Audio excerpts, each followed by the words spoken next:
Okay, well, we're a few minutes after the other. We'll go ahead and jump right in and get started. And again, we appreciate the opportunity of speaking with you today. My name is Jeff Mitchell. I'm the channel manager with Cimcor, and with me today I have Dasha Davies. She's CISO and president of Stealth-ISS.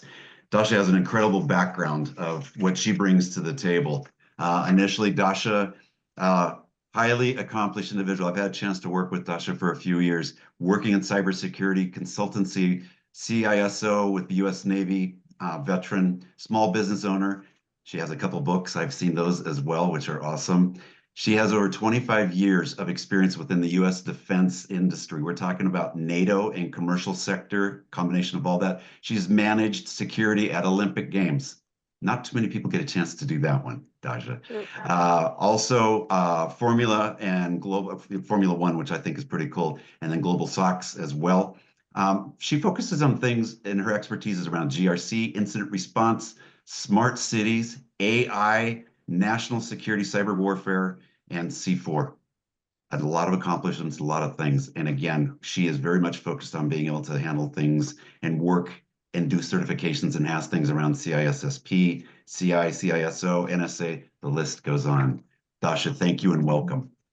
I thank you for having me, Jeff. Really appreciate it and pleasure working with you again. You are welcome. Thank you. And for those that have not met me, my name is Jeff Mitchell. I'm the channel manager here with Cimcor.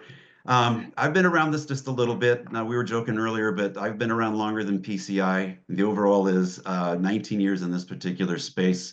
My goal has always been to help no matter what size of the companies that you are. I've worked with literally Fortune 50, 100, 500, 1,000, and helping them with their particular aspects of cybersecurity, file integrity monitoring, the overall of understanding change at the most important levels in helping them truly meet those particular requirements around PCI and SOC 2 and utilizing benchmarks. And the overall is just really helping you really understand what's truly taking place in your IT environment.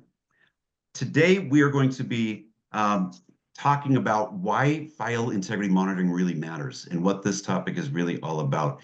As we are going through, you will see a few polling questions that are going to pop up. As those do pop up, if you could please just respond as we're going forward. Love to get your feedback. So just want you to know that those are going to be, coming out as a part of it. So let's talk about what this is about and where it starts. So, Dasha, I'm going to ask you a question. Sure, go ahead. If you think about it, every IT breach or incident that's happened out there, it's began with what? Change. There's always something has been changed. Something Either has been changed. users or patching or files, something changed. That's it. Exactly. It happens at a level that we don't always pay attention to because we don't really know necessarily what are all the changes that are taking place. Here's a simple example. We're talking a small business, 10 to 15 people that were in this office, and we were able to record the change history of what is going on. Now, here's the question. This is just 10 to 15 people, smaller shop. Do they know that these changes are taking place? Are these changes approved? Are they unapproved? Are they good? Are they bad? This goes beyond just file integrity monitoring and looking at a change. It's the integrity of that change and what's really going on behind it that a lot of businesses just don't know is even taking place, which is never a good thing. That if you don't know what's changing at what level, do you want to get the surprise? Nobody wants the surprises. And those surprises can happen in different parts of an IT environment. We talk about the different rooms, so to speak, in an IT environment, whether that's working in apps or databases or firewalls, virtual, whatever apps you might be utilizing. All of those are particular endpoints where change is taking place. The question is, do you know what is actually happening in each of those environments? And the fact is that all it takes is one access point, one change that allows somebody to do something that can now get in and create havoc. And havoc is what's going to happen in each of these particular areas. It's not a good thing to know that these are multiple targets that are going on. The one I really like to point out more than anything is the 212 days being the average time to identify that you had a breach. So this is April. Do you want to find out that what happened in August or September is when that incident, that change took place? Never a good position to be that far late, that far behind, because the data's already gone. It's too late. Dasha's going to share with me and you and us a little story of what can happen and what has happened when these types of things actually take place. Another one I like to point out, though, is we think by moving to the cloud. Moving to the cloud is going to solve the problem. It doesn't. It's no more safer than an on-prem solution. In fact, an on-prem solution, you actually physically get to walk by and see the server room. You know it's there. When that's gone and it's just sitting on these monitors that you're looking at, are you really paying attention to the security of what's going on? And do you have the right things in place? Because when almost half of all the breaches occur in the cloud, that lets all of us know that no, that's not happening because we are not treating it as an equal. It needs to be an equal. There are vendors out there that do not, they host, but they're not monitoring for that. They're just hosting it. Makes a problem, creates a problem. Another one I like to point out. This one down at the bottom. So let me ask you, Dasha, you have a vehicle, you own a car. Yeah, sure. Okay. Do you have insurance on the car? Of course. Doesn't everybody have it? You'd be surprised. I talked to some parts of the globe and no, there is no requirements for it. And I'm like, and I've seen the pictures of why your cars look the way that they do. So why do you have insurance on your car? Well, in case an accident happens or something gets damaged in some way, shape, or form, I don't want to deal with it. I don't want to pay for it. I want to be protected, really. There you go. In case there is an accident, we are putting insurance in place to offset the risk. We're using them to pay for damages, pay for repairs, whatever that might look like. They're not called intentionals. At least I hope we're not going out there and hitting things intentionally. They're accidents in case it happens. So when I look at 77% of organizations do not have a cybersecurity incident response plan, that's like saying, I got into the accident and now I find out I don't have any plan on how to solve this problem. It's going to cost me more. It's going to eat up more time. This is something IT business organizations, they have to be thinking about because it's not if there's going to be a breach or an incident, it's when it's going to happen. We don't intentionally go out looking for an accident. We have the insurance. This is the same thing shops need to be thinking about in their business of being proactive and putting things in place that allow them to be proactive versus being reactive.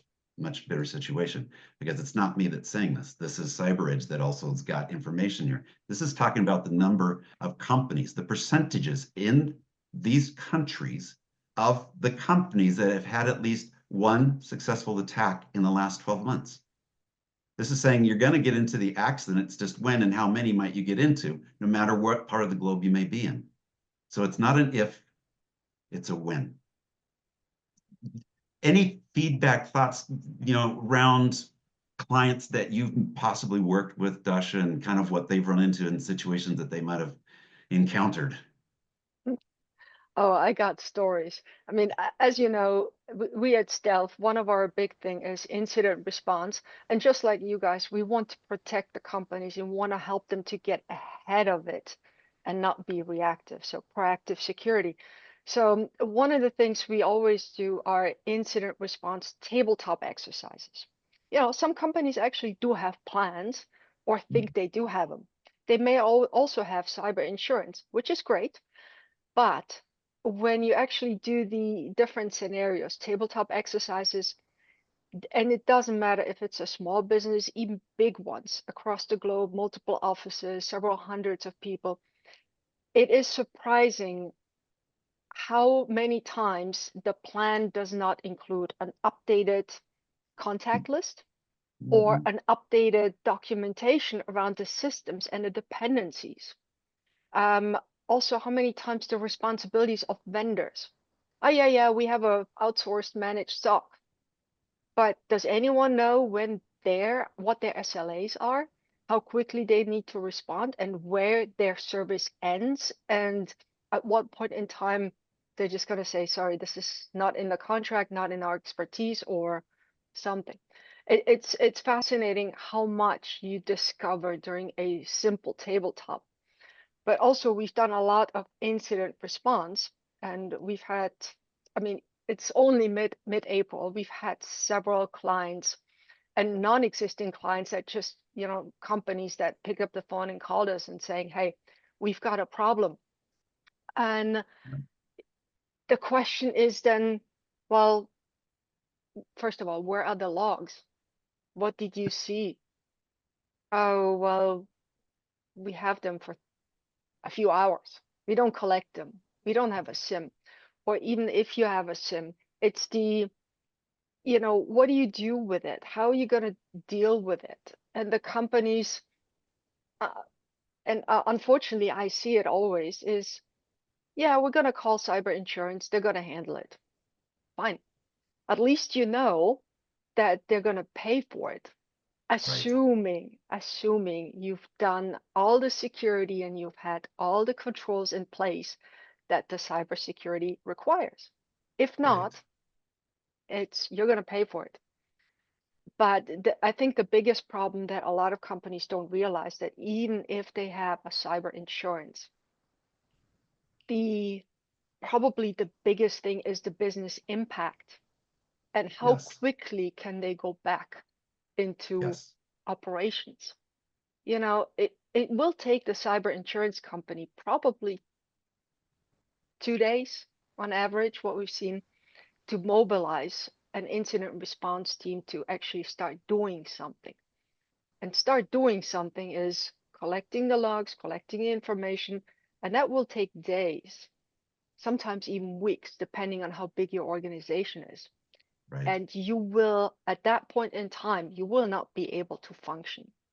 If you have ransomware, if you have something that really went wrong and you know it's a confirmed breach, your systems are going to be offline. Bringing them online and starting to do business, you need to validate first that they're clean, that they're not going to have an impact. That's going to take time.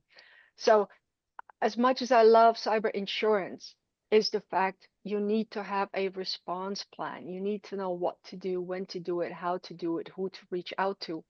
And then also taking into consideration the time you will not be able to operate and what impact that will have on you, your reputation, your clients, your business loss, your revenues, all of that. And then, of course, if you're not working for 2 or 3 weeks, are you still going to pay your employees? That's cost as well, because you can't just not pay them.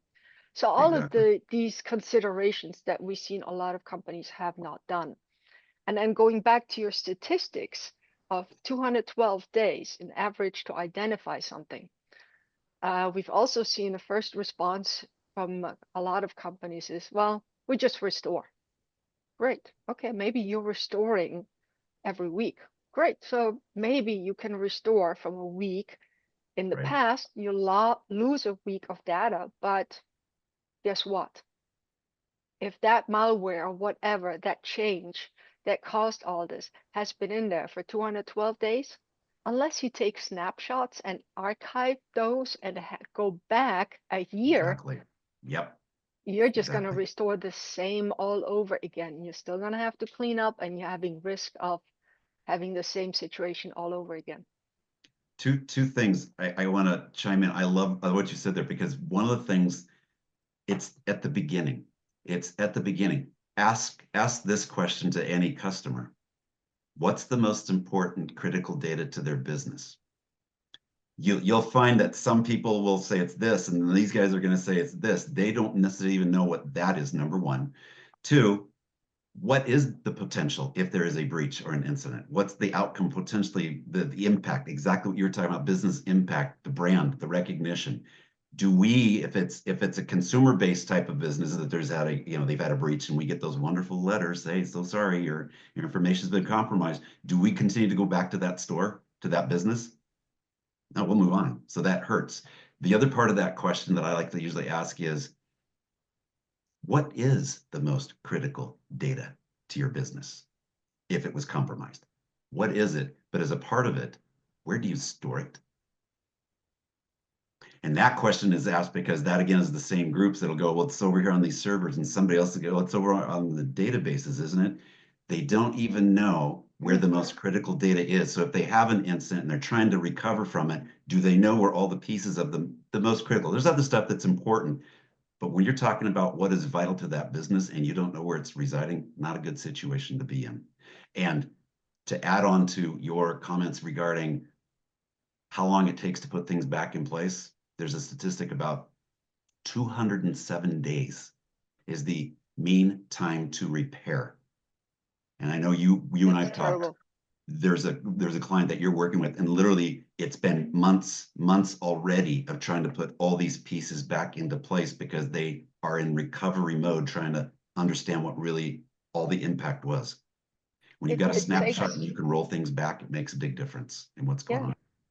It literally takes weeks and months, even the investigation alone, to figure out what really happened and then have the lessons learned and take the remediation action. But to your point, backup, where is it located? You mentioned earlier, put it in the cloud. Well, the risk, you're kind of, it's the mentality of don't see and forget, just somebody else's problem. Well, not really. You still need to know it's your data. As a CEO, as a business, you are still responsible for the data. If you give it to somebody else to manage to backup, great, but did you validate? Did you check? Are you 100% sure it's there? And then also the thing is, what are you actually backing up? Is it clean data or is it not clean data? And then also, who is monitoring? And honestly, up to this point, I have yet to see a company that is actually monitoring the backups, because one tendency we've seen is ransomware. Most companies actually have that persistent connection to their backup in the cloud or on-prem, doesn't matter. It's a persistent connection that is there. Well, guess what? It's a network connection. So the ransomware eventually is going to propagate through the network, and that's one path. So now you either have AKA the MGM grand breach, because who not being monitored, access being granted, one point, endpoint, in they go, exactly to your point, exactly what you're talking about. And to that point is why change needs to be monitored, or any change really, is you got specifically attacks going now for IT administrators. And anyone can look up on LinkedIn who is an IT engineer, an administrator, or somebody in that field. It's easy to target them. And once they are compromised, most likely their admin credentials are compromised. And then your SIM is not going to help you. Your endpoint security is not going to help you. Nothing, because it's legitimate actions and legitimate changes, just not authorized. Speaking of SIMs, this is a key part. There's a lot of times folks think that SIMs and what we do and antivirus and all that stuff, we compete. We don't. We're actually in some cases, we integrate, which makes it easy. But the problem with these particular tools is that there is no distinction on what is going on with all those log files that these things are generating. And the problem is, how do you find the unapproved, unplanned, unexpected types of changes that are going on? Let's reduce the good stuff. Let's get rid of the good stuff, which we know is good, and let's go squash 95% of the change noise to go find what's really the culprit. Exactly what you were just talking about. It's a great transition. Having that ability of looking at malicious changes or unwanted changes, things that are happening in that environment where you've got some bad files, you're not able to complete your audits. There's all these things that are, and all it takes is one endpoint. We talk about a benchmark or a STIG that's misconfigured. That's just one piece that allows you to get in it. You start the problem, the downfall. SIMs are a great tool. They produce a lot of logs, but you've got to be able to find the needle in the haystack to understand these particular things. So you do, and are left with unexpected, unplanned. You can do the investigation, find out what do we correct before it might be too big of an accident. Maybe you just got into a little fender bender, a little bump, a little ding, but you don't want it to perpetuate and get into something bigger. But if you're not scouring through, allowing like a SIMTrack to go through though and find this information. It makes it very difficult to know what's really happening other than manually putting people on, parsing through literally hours every day trying to find this. There's a better way to go do that. The other piece that's out there is your endpoint protection virus, types of tools. They can define that this might be a bad file, but when do they define it? That could be hours, days later. And that's a problem.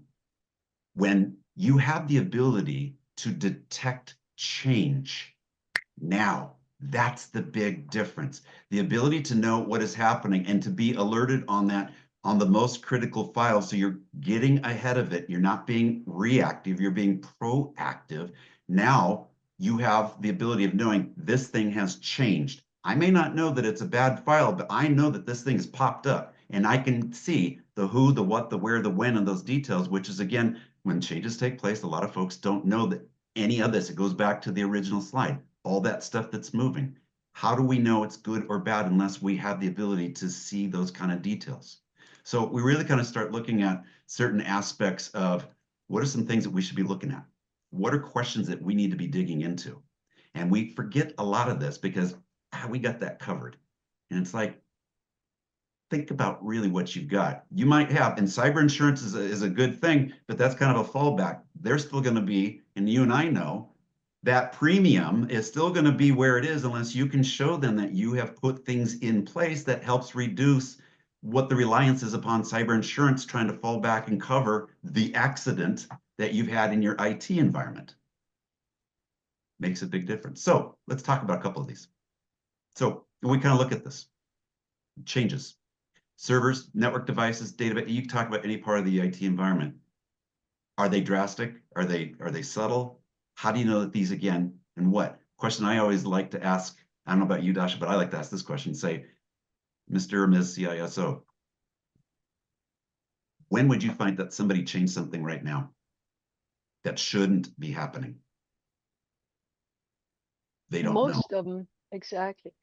But you bring up a very good point, because drastic or subtle changes, regardless of that, we've seen a tendency in the last probably 2 years, attacks that are not necessarily with ransomware and malware, but actually legitimate files from the operating system being misused with additional data in it and used to run what looks legit.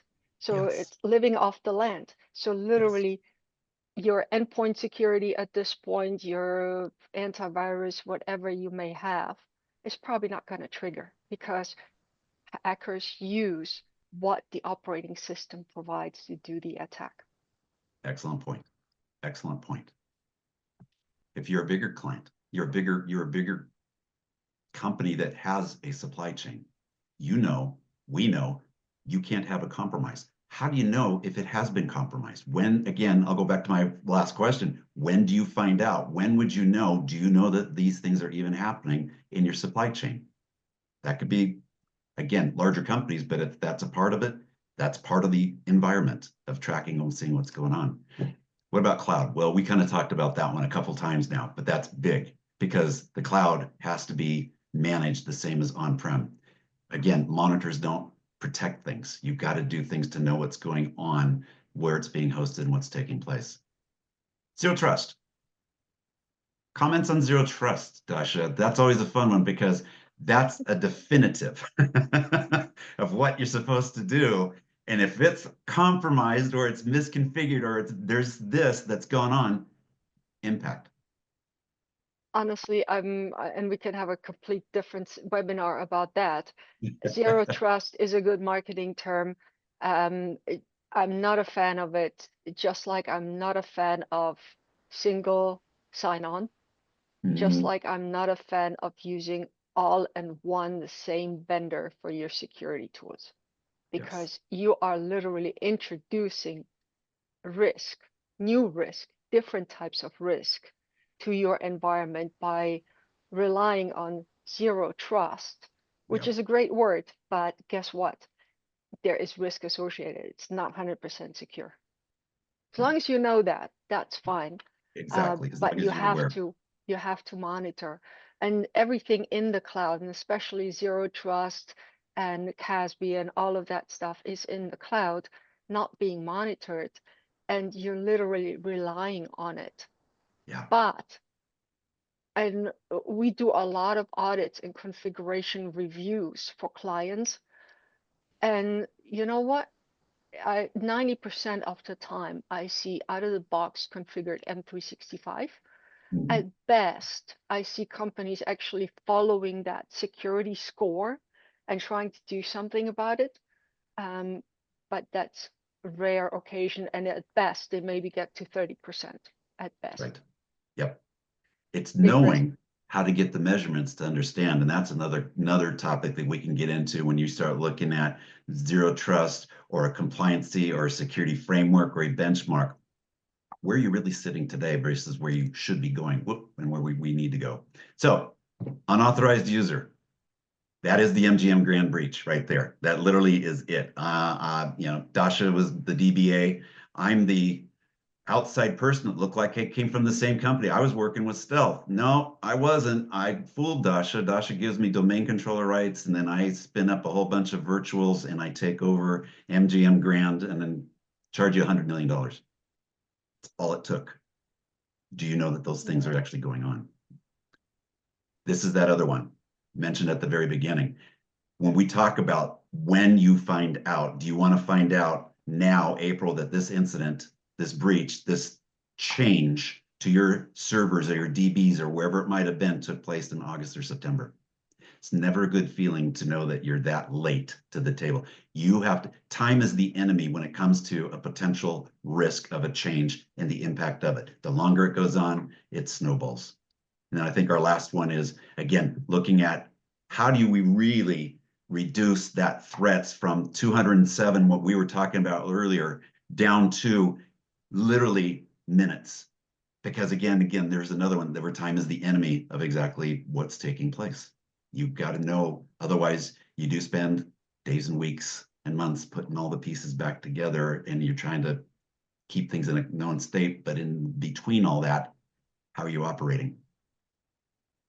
Makes a big difference. All right.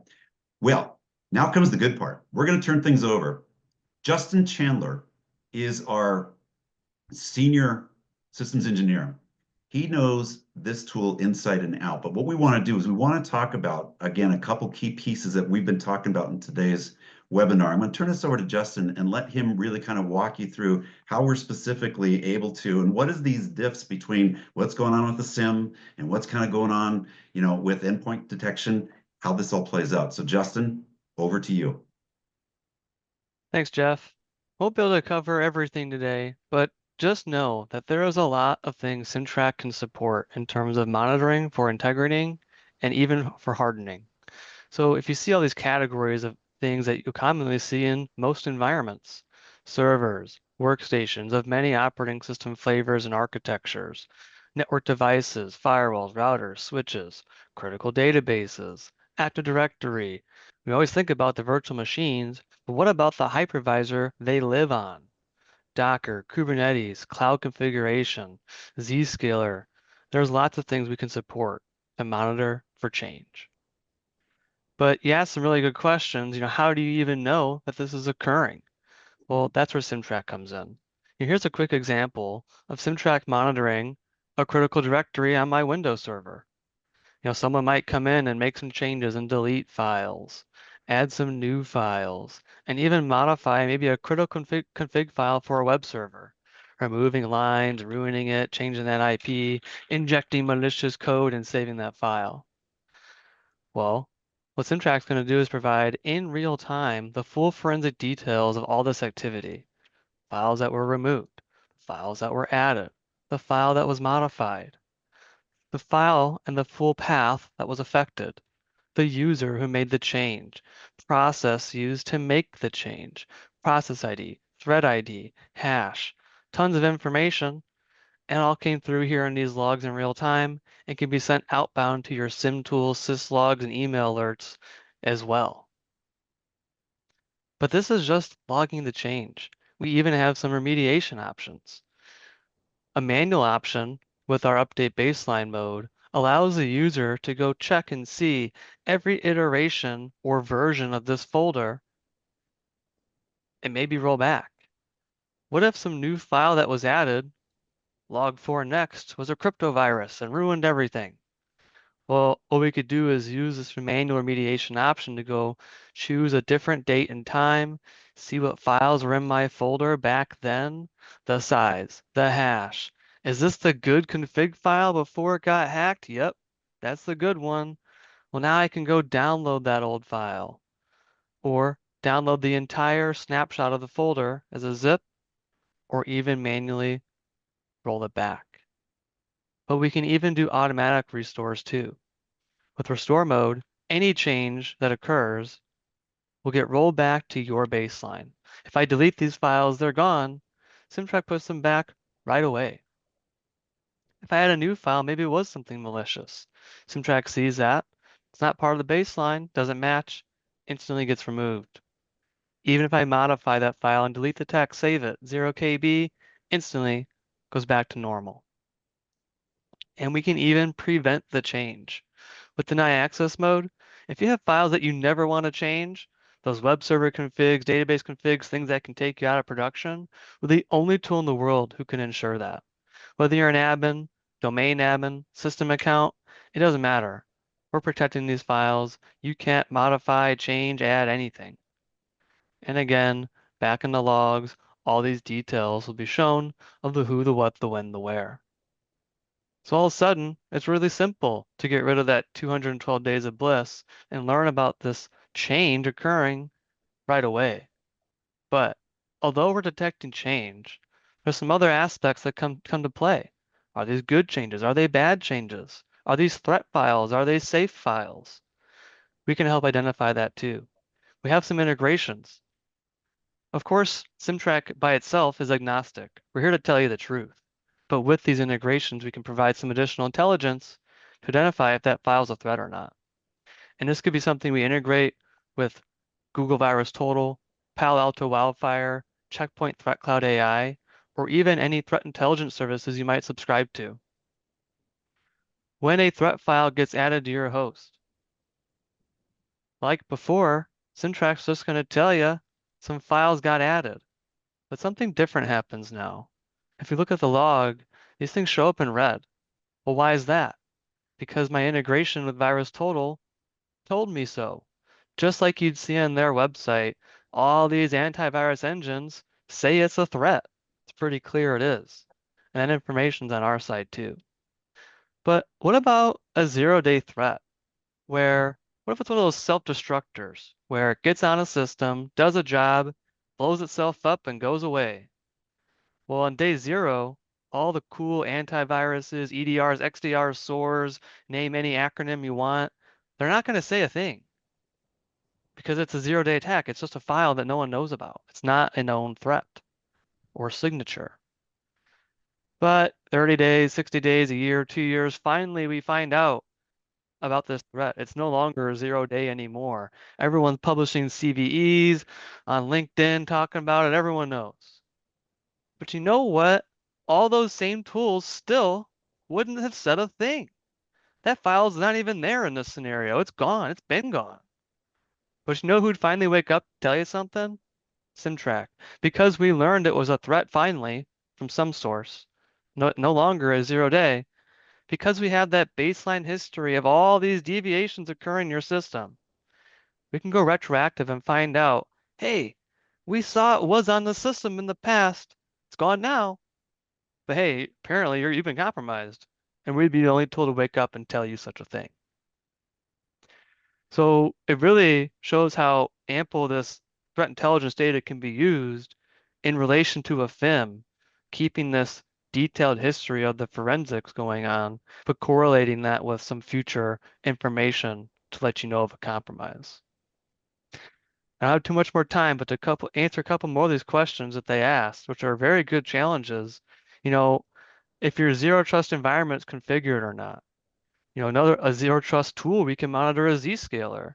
If your Zscaler configuration, which manages who can access what apps or servers, gets changed, Well, now we might be restricting people's access to do their job. That's a problem. We can identify, alert, and report on this. Or the MGM Grand example, we all love this, the Active Directory scenario. It's funny, that whole investigation, everyone focuses on the ESXi host getting hacked, which we could monitor too. But the real story in the investigation is that 4 months prior, an AD admin, rogue admin, was created at midnight when everyone was sleeping. Well, 4 months later, whoever made that secret account chose the right time to target the host because AD admins have access to everything.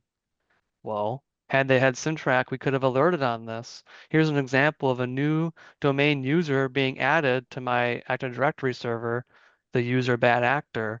But look what happened right after that. The domain admins group changed. That's weird. What's different? Ah, this new user, the bad actor user, was added to it. All of a sudden, it's very clear this has occurred. And, had they known right away, they probably could have mitigated the damage by killing the account, locking things down, preventing that downtime. Or what about database? SQL Server, Oracle, MySQL, you name it. Not the data in it. That stuff changes all the time. Data in, data out. It's supposed to. Very noisy. Don't care. You know what I do care about? What doesn't change often is your schema, your configurations. A new DBA admin popped up, the views, stored procedures, automation. This is real SQL code that makes the thing work. This is something we can capture change to as well, which can totally affect how a business may work or operate. So with Cimtrack, it's very easy to really shrink that mean time to detect from hundreds, 200s, years, months, all the way down to seconds, as you saw in this short snippet today, surrounding the entire environment, not just files, but even other configurations for all these big boxes that are in everyone's environment. And with that, Jeff and Dasha, I'll let you take it away. Well, I just want to add something to this. So, I mean, we've been working with Cimcor for quite a few years. Some of our clients have this. I'm definitely, or all of us really are definitely advocating it because based on the experience in all the incidents that we've done, first of all, it's always after the fact. That's a problem. And yes, in hindsight, everybody is smarter, everybody knows, but you can avoid all that. The pain of the cost, the downtime, the reputation, the paperwork, the admin notification of authorities, clients is a pain. It's gonna cost a lot. And definitely this is something that can help. And we're a service provider for many clients using this tool to help make sure that something like that does not happen. And it really is helpful, not just in that area, but also from a compliance perspective. We have several clients focusing on NIST, CMMC, also, of course, PCI has a requirement. Let's take a look at healthcare. Honestly, healthcare, you got PII, you got healthcare data. It's not always malicious information or malicious acts, but also sometimes accidental or insider. You can easily cause a big issue, a big incident, just because somebody does something that they're not supposed to. But you can catch that. You can easily identify it and not after the fact, after you've done 15 backups and realize, oh, I can't restore anymore. Exactly.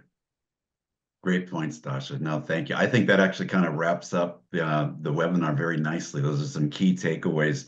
Justin, thank you so much. That's a great overview. And if you do have interest or needs or would like to know more about what we're all up to, don't hesitate to please let us know. We are more than happy to work with you.